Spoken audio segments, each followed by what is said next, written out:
This is Oscar Paul with James Conner. We are discussing in depth a little bit what we mentioned on yesterday's newscast discussion.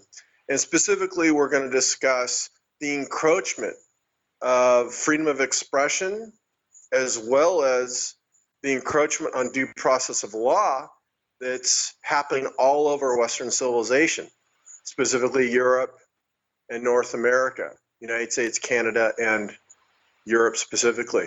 Anyway, James, how you doing? I'm good. How are you doing? You're better than your day after 4th of July, huh? Yes, much, much better. But unfortunately, when I see what's going on with this encroachment of freedom of expression and encroachment on due process of law, it gets me a little upset, especially after 4th of July. Yeah, no. In some ways, it's interesting to think about. Is it depressing? Is there room for optimism? In some ways, I feel like we're making headway. There's a lot of successes around the world with various populist movements, and there's a lot of pushback against things that are going wrong. And it seems like this attack on freedom of expression and freedom of speech is so huge and orchestrated. It's almost like a reaction to, we've been winning, and now they're trying to beat us back. Yes, James, and I can't say this enough. So let me try to be macro and say what I feel here, which is, look, the beautiful and amazing thing about Western civilization, going back to the Greeks and the traditions of Socrates and Aristotle, was free thought. Of course, there were slaves in Greece, but the beginnings of free thought, free expression, individualism, liberty, all that good stuff we spent thousands of years to create, these freedom loving countries, the Freedom Club, as Molyneux calls it. And only Western civilization has really achieved this, which is why it's hard to assimilate certain people from these other cultures that don't respect that freedom of expression, due process of law, all that good stuff. And so so many people have died, so much has been fought over this, and it goes back 3,000 years. And the governments of Western Europe especially, and Canada, and to a certain extent the United States, are wiping out 3 millennia of what was the best achievement of Western civilization. Is that dramatic enough for you, James? It's dramatic enough, and just as far as for our listeners, what are different aspects of things that are going on? One of the biggest was in Germany, and they've just passed some kind of another draconian law, basically to monitor people online. And this is in combination with other draconian laws that they already have to penalize, let's say, groups like Facebook or groups that have online news curation. If people don't monitor comments, that they get these huge fines. And then we're constantly hearing now in Germany and England and France where the police are visiting people or even arresting people for comments they made online. So this is huge because it's not meant just to punish individuals, but it's meant to have a chilling effect on free speech in general. Yes, and I want to comment on that, but first I want to say one other thing, which is, there's pretty good control. If you look at the media in Western Europe and United States and Canada, your Time magazine, your nightly evening shows, and CNN came along, and for Europe, they kind of had their versions of all that, government run, BBC's government run. Well, then this thing called the internet got out there, and then the information started flowing. So it's a matter of the governments are trying to put it back into the bottle to what they had 25 years ago. And this internet thing, as even Joe Biden, who was vice president, said, it's hard to manage a country with this really free internet. He said that. So what they're having trouble with is this information is getting out, and people are starting to realize, wow, our government's lying to us. This is happening at the same time that governments are going broke, and they have a lot of problems. In Germany, there's a huge pension problem, which is not getting talked about. They talk about it's terrorism and it's hate speech, right? But really, what is it? It's so that you can't criticize the government. So really, Eastern Stasi style stuff is going on in Germany, and it's almost as bad as Canada, if not worse. They were rating people that made comments on Facebook. First of all, who's on Facebook making comments? That's, come on, move over, people, move somewhere else. Secondarily, they put a rider on a bill, which in the U.S. they do that a lot, where they sneak in a bill which basically lets them monitor, almost like a Patriot Act that just went straight through and is now law, and is now going to allow German government to spy, to put software on people's phones unbeknownst to them, and key loggers, which log all your keys. Basically, the government's going to become a hacker to spy on you for no reason and no due process. And then the third thing they did is they're basically saying, hey, Facebook, hey, Google, hey, this. If you don't remove something within 24 hours that is criminal or hate, without defining what it is, we're going to fine you $50 million. So what do they say? What is this? This is taking private companies run by real winners, sarcastic here, like Zuckerberg and other nefarious figures like the Google guy, Schmidt, and others, and they're making them now our judicial branch by saying, oh, well, okay, we think that is hate speech, or we think that's criminal, or we think that's that, we're going to remove it. There's no due process. There's a private corporation running what they think is due process, and there's no definitions on what these, quote, hate and criminal crimes are. So basically it leaves it wide open. So next thing you know in Germany, not just the immigrant thing, but when someone starts complaining about, wow, the pensions are out of control, watch what happens in a year or two in Germany. You have no freedom anymore. You have no freedom of expression. You have no due process. And not to go on here, James, but Canada has become so ridiculous that if I was Canadian, even though with the crap going on in America, I would escape Canada and go to the United States. You can be fined and put in jail if you don't call somebody the right gender that they want to be called without we even knowing what gender they are.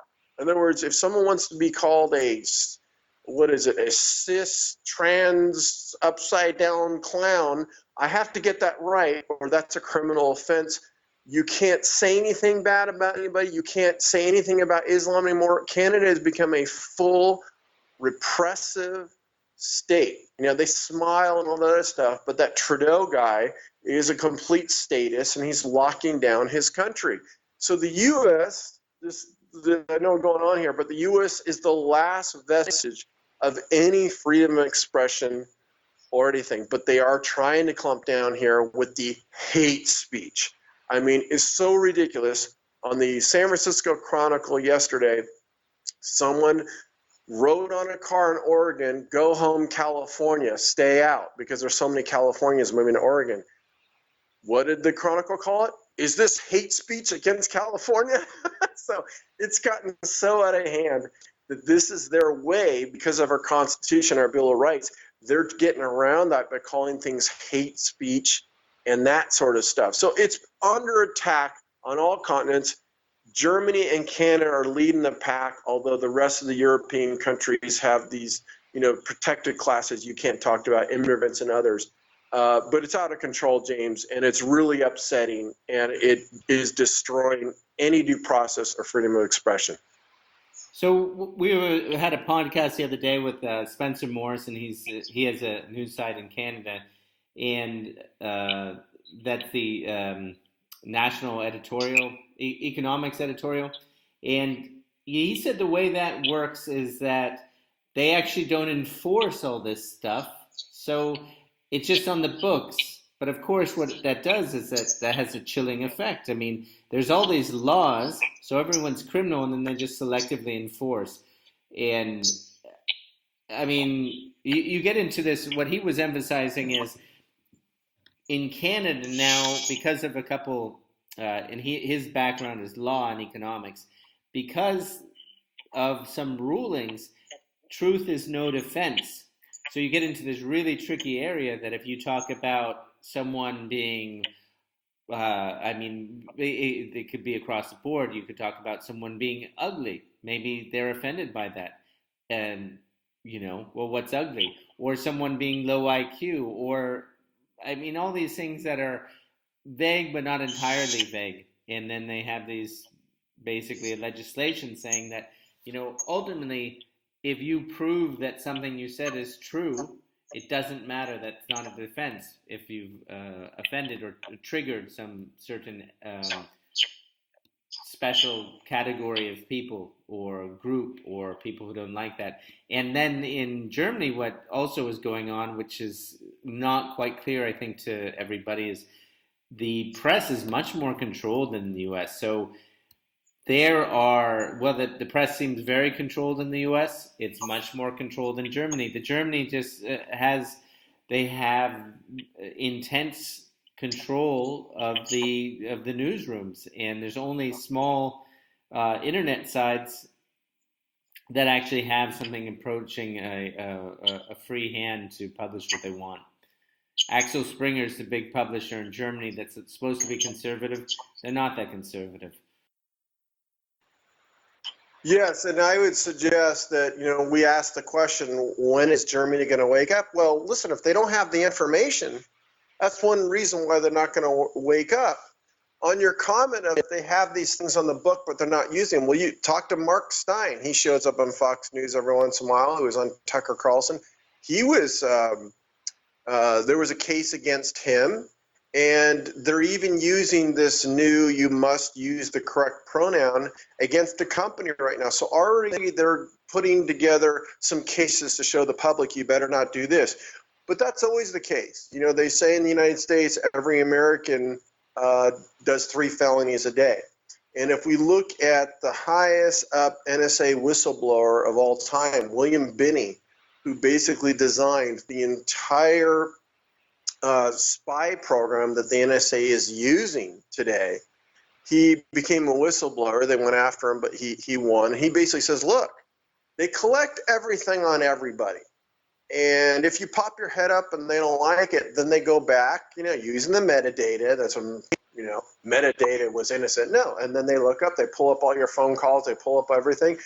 And if they want to prosecute you, they can't use that data, but they do what's called a parallel prosecution. They get a DA to prosecute you, and then they secretly hand that over to a prosecutor. So that's basically a control of society if you can prosecute anybody on anything. And we have a real problem in the United States, but at least we have a vibrant alt media, which is under attack not only by the laws, but also the companies that work with and I think are part of the deep state and the intelligence, which are the Googles and the Facebooks. And what these people are doing is now demonetizing the YouTube videos for, alternative news, anything they don't like, any reporting they don't like, and then next thing you know, they remove it. So basically under not just laws, but working with their proxies, Google, Facebook, Yahoo, they're getting rid of anybody making money on this and stuff. So it's under full attack.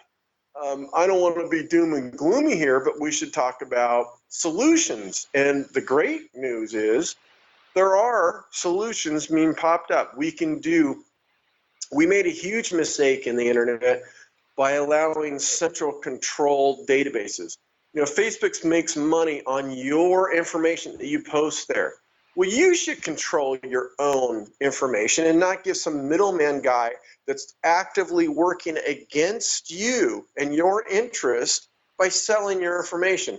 So we need to have alternatives to Facebook. We need to have alternatives to Google. And the good news is open source, peer-to-peer is popping up. They're all alternatives. There are alternatives popping up to YouTube, to Google, to Facebook. They're early on, but hopefully we can get some of this stuff going and get rid of these really, truly evil companies working against your interests And then I don't know exactly what the government will do. Would they shut down the internet? I mean, we'd have to tackle that one day at a time. What do you think, James? I'm kind of curious about that. So on the one hand, a lot of this seems to be blockchain. On the other hand, you have things like Gab, and Gab is great. It's fantastic on so many levels. And I wonder how, for example, Germany is going to deal with Gab. Is it basically that Gab's an American companies, and because they're not so international, they're going to be able to avoid um, fines, or they're going to ignore them? And then with the whole, something that's decentralized or blockchain, it's always interesting.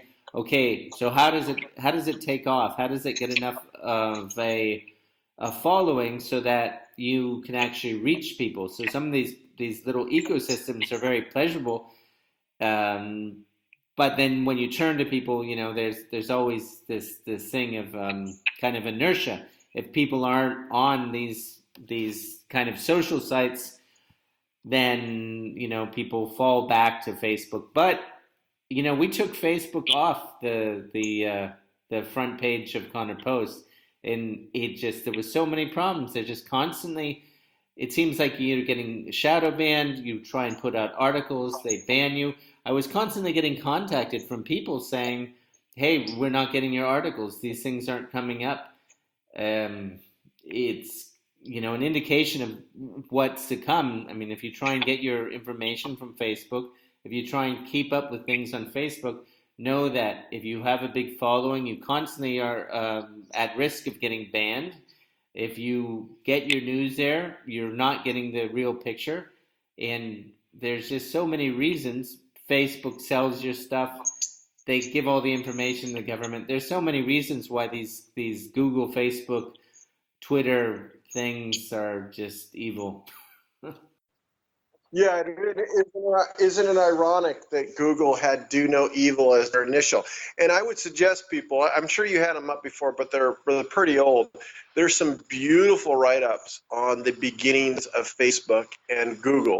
And if people don't know, Silicon Valley is very oriented toward the military and the intelligence agency. A lot of this stuff gets funded through their friends. CIA even has a venture capital fund called QTEL in the valley. So this whole valley is full of, you become successful, but you do partner with, these people. So there's great articles about the beginnings of Facebook and Google and why these companies are not to be trusted with your information. The problem with Google is, 80% of the smartphones are now run by Android, and they use Android. So people are working on things. It's arms race between the open source folks and these proxies for the government. That's what I'm going to call them. But then you got problems with the ISPs, which is the connection you have through the internet. They can grab information there. So then eventually they're going to, what we're going to have to do is do these mesh networks, which basically you become part of the internet through your router in essence, and then these mesh networks come together. So there's going to be an arms race between the controllers and the open source people. In the end, hopefully, the open source people will come out ahead. It may not be, immediately, but I'm wishful thinking that we can get past these. We at least should get rid of making multi-billionaires of people that are using your data and actively working against your interests through open borders and replacing the tech guys I knew with H-1B visas and getting fired after having to train these temporary workers. I mean, at least they should not make people rich that are not doing us any good. Anyway, that's my strong opinion. Yeah. On that note, yeah. So so lots going on in that direction. And I go back to the first statement, though. I wonder if there's some room for optimism, just in the fact that they're fighting so hard at the moment. I feel like they're taking lots of chances by being a little bit overzealous. I think, James, that they have a lot of issues coming up. They were felt like they were losing control with this internet. Information is getting out. Oh my God, the truth's coming out. Secondarily, we have debt crisis coming up, pension crisis. Europe has a whole unelected class in Brussels, called the EU, and they are doing everything to keep the job. Unelected officials. And so I think across the board, governments are trying to lock stuff down before some real shit hits the fan, because you can't have truth out there of what people knowing what's going on when you got to lock down further, when you got to inflate your currency, or you got to get rid of cash, anything like that. And by the way, James, we should do an episode on what it means to get rid of cash in the future. That's one of the last stands of anonymity, anonymous purchasing. If we get rid of cash, every transaction will be known by the government and taxed or known or both.